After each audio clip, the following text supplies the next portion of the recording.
Time. Maddie now in the stars. January 4th, 2026. Today, January 4th, 2026, the clock marks a specific hour. A precise frequency. A point in the cycle where something can begin. In the days prior, I spoke of repairing the clock. Of everything being mind. Of the Trinity mind, emotion, action sustaining all manifestation. Now comes the moment to show how that internal clock works. How consciousness moves.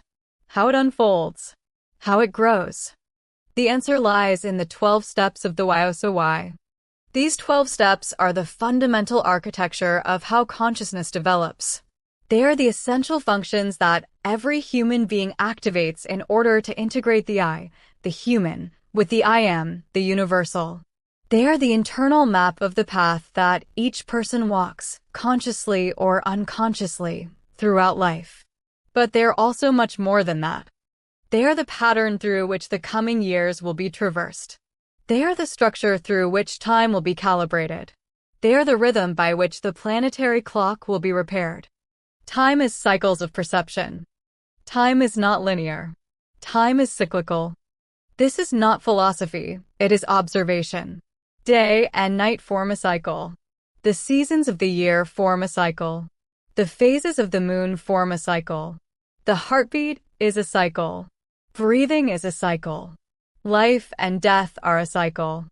All of nature functions in cycles. And so does consciousness. Consciousness does not grow in a straight line. It grows in a spiral. Each time it returns to the same point, it returns differently, deeper, more aware, more integrated. And the fundamental pattern of that spiral is 12 steps. 12 functions. 12 gates. 12 frequencies. 12 ways in which consciousness unfolds from origin to full manifestation. The 12 steps of the SoyMati. These are the 12 steps. 1. I am identity. The first step is recognition. Knowing that one exists. That one is a point of consciousness within the universal mind. I am is the beginning of everything the moment consciousness recognizes itself. 2. I have inner resources. Once one knows that one is, one discovers what one has. The inner resources that sustain being. The tools that already reside within. This step anchors confidence in one's own capacity. 3. I say communication and expression. When one knows what one has, it can be expressed, given word, given form. Communication is the bridge between the inner and outer worlds. What is spoken is created. 4. I feel emotion and empathy. Here the heart is activated.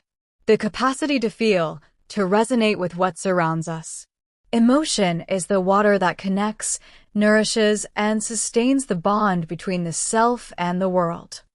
5. I can will. This is the fire of action. Will is the force that moves, transforms, and turns emotion into motion. 6. I order. Organization. Will without order is chaos. Here the mind classifies, structures, organizes information, and recognizes patterns. The inner world is ordered so that it can manifest coherently. 7. I balance. Inner harmony. This is the midpoint. Balance. The capacity to integrate opposites and hold creative tension between the I and the I am without losing oneself in either extreme. 8. I desire. Deep motivation / personal medicine. Here personal medicine is revealed, the deep purpose, the inner motive. This step shows what one has come to heal, transform, and bring into the world. 9. I see. Vision, mission, and purpose. Once personal medicine is known, vision expands. One sees beyond the immediate, recognizes one's mission, and understands one's place within the greater planetary fabric of consciousness. 10. I use. Practical application. Vision without action is fantasy. Here one learns to apply what has been discovered, to materialize, to turn vision into practice. 11. I know. Understanding. This step synthesizes all that came before. It is the moment of comprehension when mind, emotion, and action become one. 12. I create construction and projection of reality. The final step is creation. Here reality is projected. Co-creation with the universal mind occurs and manifestation arises from full coherence. Why 12? 12 is not an arbitrary number. There are 12 months in a year, 12 signs of the zodiac, 12 tribes in ancient traditions, 12 apostles accompanied Christ, 12 major power centers on earth. 12 is the pattern through which consciousness organizes itself. It is the structure of cyclical time. It is the architecture of the universal mind unfolding into matter. And these 12 steps are the internal map of that unfolding. How these steps will be traversed. Between 2026 and 2029, 92 cycles will be completed, one for each element of the periodic table. Each cycle lasts 13 days, 12 days plus 1. During those 12 days, the 12 steps of the Yosoi are traversed as applied to a specific element. The 13th day is the day of integration, the day of synthesis, when everything experience becomes one. This means that in the coming years, a process of deep calibration will take place. Each chemical element of reality, from hydrogen to uranium, will be explored, activating the 12 steps of consciousness within each one. Each element is a memory key, an archetype of matter, a pattern of reality's organization. By traversing them all, the bridge between the human body, the earth, and the universe will be rebuilt. Movement and cycles. Earth rotates on its axis at 1,670 kilometers per hour. It orbits the Sun at 107,000 kilometers per hour. The solar system moves through the galaxy at 828,000 kilometers per hour. And the galaxy itself travels through the universe at over 2 million kilometers per hour. Everything is moving, constantly. And movement creates cycles. Cycles are our perception of movement from a given point of view. Day and night are cycles because we perceive Earth's rotation. The seasons are cycles because we perceive Earth's orbit around the sun-lunar phases are cycles because we perceive the moon's movement around Earth. Everything we call time is, in truth, perception of movement. Astrology as a reflection of psychology. Astrology defines psychology because we observe the sky in specific configurations when things happen in our daily lives. When ancient peoples plowed the land in spring, they saw the constellation Taurus in the sky. That is why they gave it the form of a bull. They associated what they lived, hard labor, strength, patience, contact with the earth, with what they observed above. Astrology was born this way, not because the stars control reality, but because the stars are the mirror onto which we project what is happening within us. It is perspective, point of view, the angle from which we perceive cosmic movement. That is why astrology is psychology. It describes how we perceive, interpret, and organize inner experience through what we observe outside. The 12 steps and the zodiac, the same pattern. Here is the key. The 12 steps of the Yosoi and the 12 signs of the zodiac are the same pattern. One is internal, the other external. One is the clock of being. The other is the clock of the sky. When we observe the sky and see Aries, we are perceiving the moment of the year when nature expresses I am the beginning, the fire, the emergence of identity. When we see Taurus, we perceive I have earth, resources, stability. When we see Gemini, we perceive I say air, communication, exchange.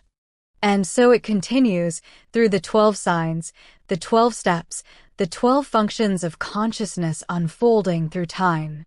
The natal chart, the design of the personal clock. At the moment each person is born, the sky is in a specific configuration. The sun occupies one sign, the moon another, and the planets are distributed across the 12 houses of the zodiac. That configuration is the natal chart. And the natal chart is not destiny, it is the design of the personal clock. It is the point of view from which that consciousness will perceive cosmic movement. It is the specific combination of the 12 steps that each person will activate in a unique way throughout life. Someone with the sun in Aries will experience I am very directly. Someone with the sun in Libra will experience I balance as their central frequency. Someone with the moon in Cancer will feel I feel very deeply. But everyone, absolutely everyone, contains all 12 steps. We all possess the 12 functions. We all traverse the full cycle. The natal chart simply shows how the personal clock is designed in relation to these steps, which functions are more naturally active, which frequencies resonate more easily, and which steps require greater conscious work to activate. The YOSOY does not depend on astrology. And here is what is fundamental. The YOSOY does not depend on astrology. Astrology is an external reflection of what is happening in the internal world of the YOSOY. The YOSOY comes first. It is the architecture of consciousness, the pattern through which the universal mind unfolds into matter. The zodiac is the external map of that pattern. It is how that unfolding is reflected in the sky, the mirror through which we can observe, measure, name, and understand the 12 steps. But the origin is always within. When you study your natal chart, what you are really discovering is how your personal clock was designed in relation to these steps, what frequencies you received at birth, what point of view you were given to perceive cosmic movement. The power lies in consciously activating the 12 steps, walking them, calibrating them, synchronizing the internal clock with the external one. The clock that is repaired. The 12 steps are the internal clock. The zodiac is the external clock. When these two clocks synchronize, consciousness finds its rhythm. Perception becomes ordered. Mind, emotion, and action align. Repairing time means resynchronizing these two clocks. And that work begins today. Because when the internal clock marks the correct hour, everything built in the external world carries coherence. The 12 steps are the map. The 92 elements are the keys. The zodiac is the mirror. And the clock that is repaired is the one that allows this path to be walked consciously. Welcome to the map of inner time.